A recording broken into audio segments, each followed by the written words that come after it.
The Oklahoma Highway Patrol just released some brand new video this afternoon of a wild road rage crash in Edmond. You saw first here on News 9.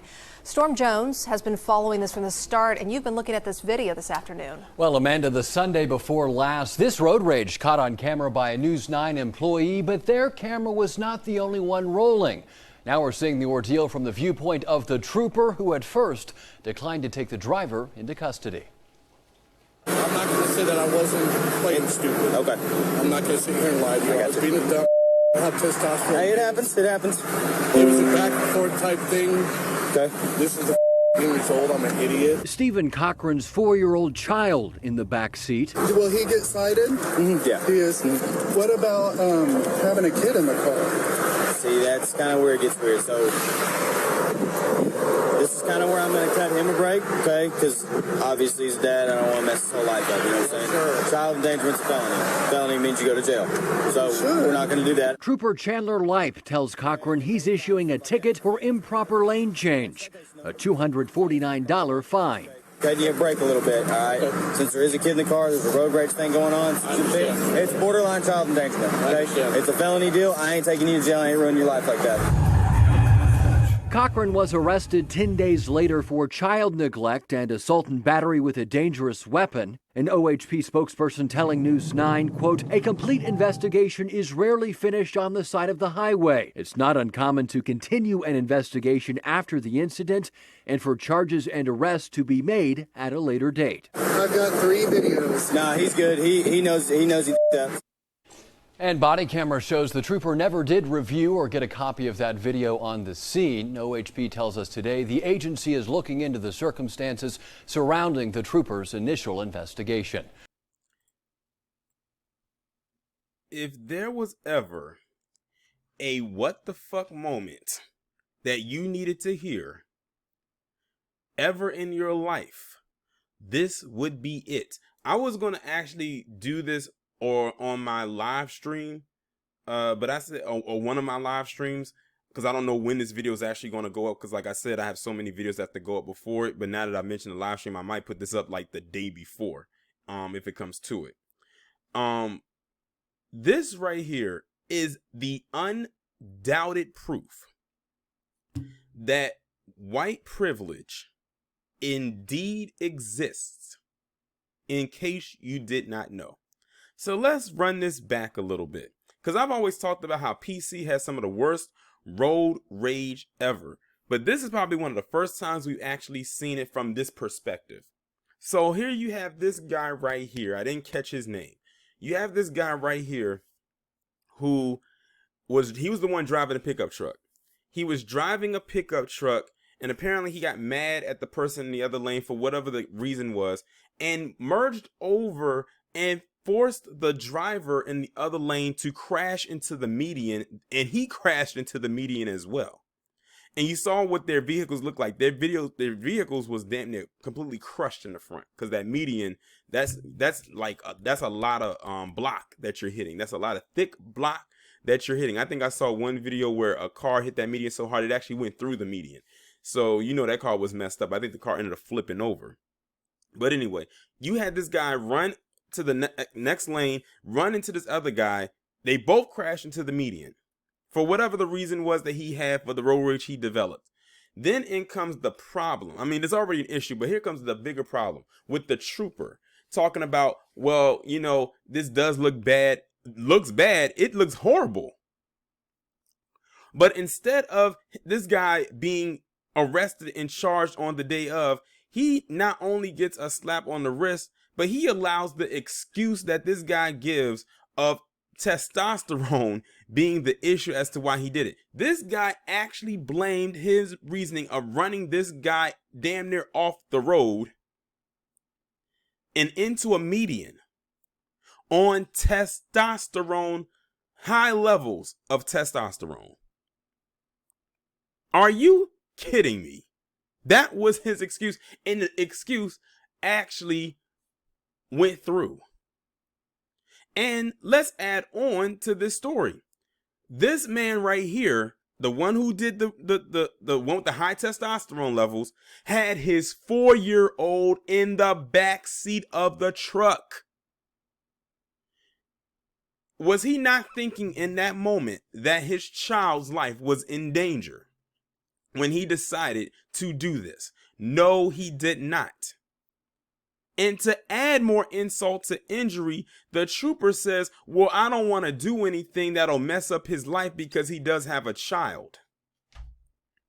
That is another excuse that we have heard when it comes to PC perpetrators when they commit a crime. Well, we don't want to ruin their life.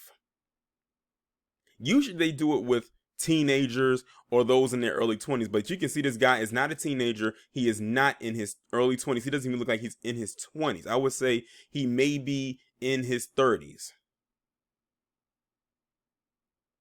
And when he was talking, he tried to talk in this very soft tone. I'm willing to bet that when he was having road rage, he was dropping all kind of F-bombs. He was probably yelling. But the minute he gets confronted by the trooper, now he wants to talk in this soft, innocent tone, like he did not just run this person off the road for whatever reason it was.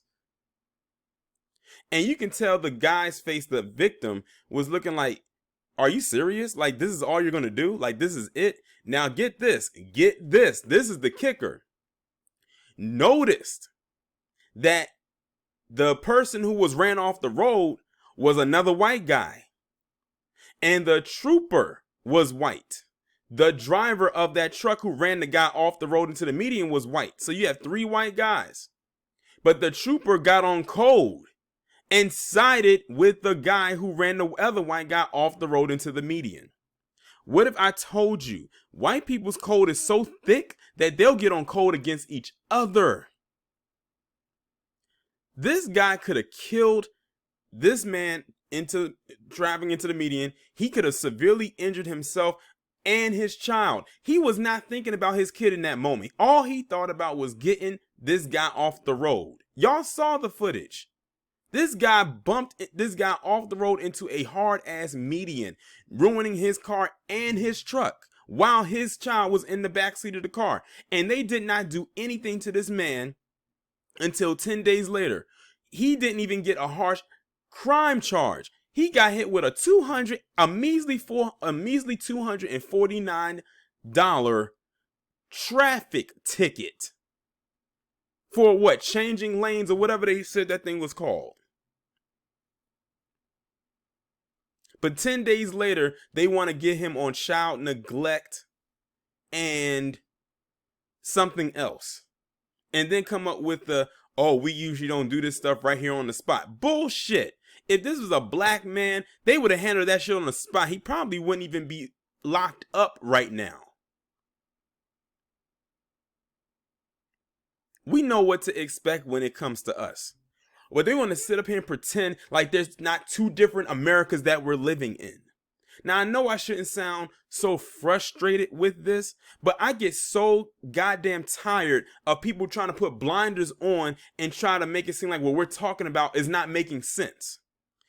There was an article, and I kid you not, that came out a few years ago where it was a bunch of white people on Twitter literally putting down the crimes they committed and talking about how they got away with it.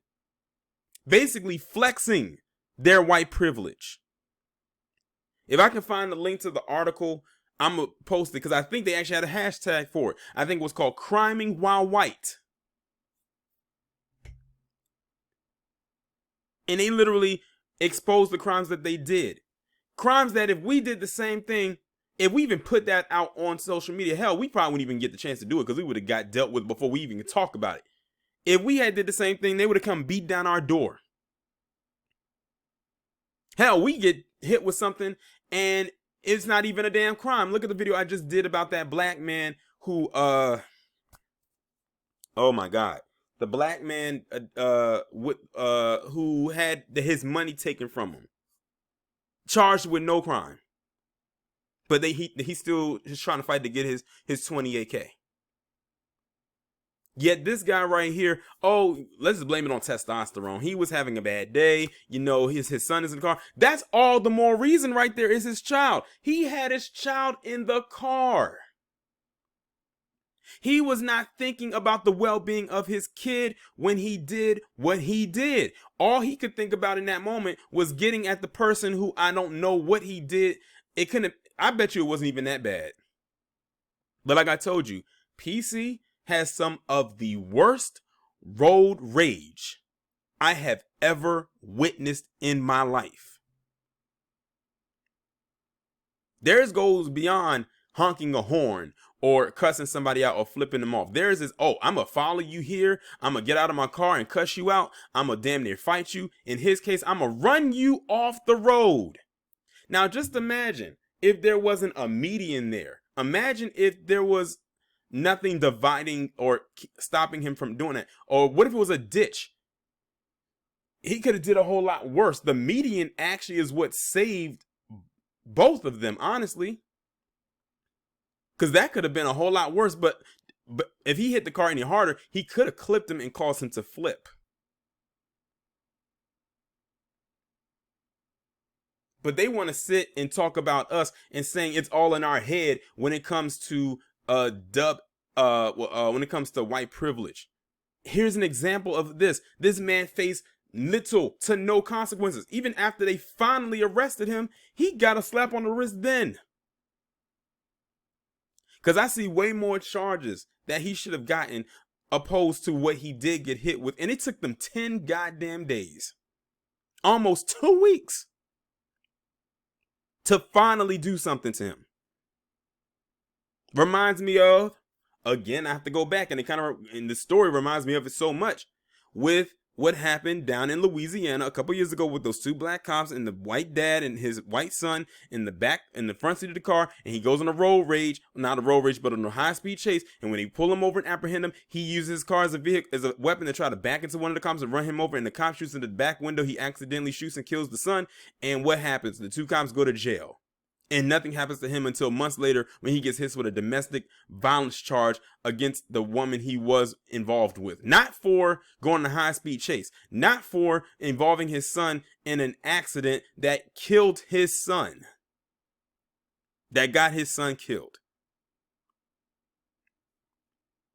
So don't sit up here and try to insult my intelligence when we say that white privilege is indeed a thing. It is very much a thing, and it's thriving very, very strongly at the moment. And it is an insult to mine and everyone else's intelligence when someone tries to tell us otherwise. This is a perfect example right here. This story came out a couple days ago. It is not an old story. It just happened. And there are plenty more stories out there that are like it. Some of them we have not heard. Some we will eventually hear about. But that's all I have about this.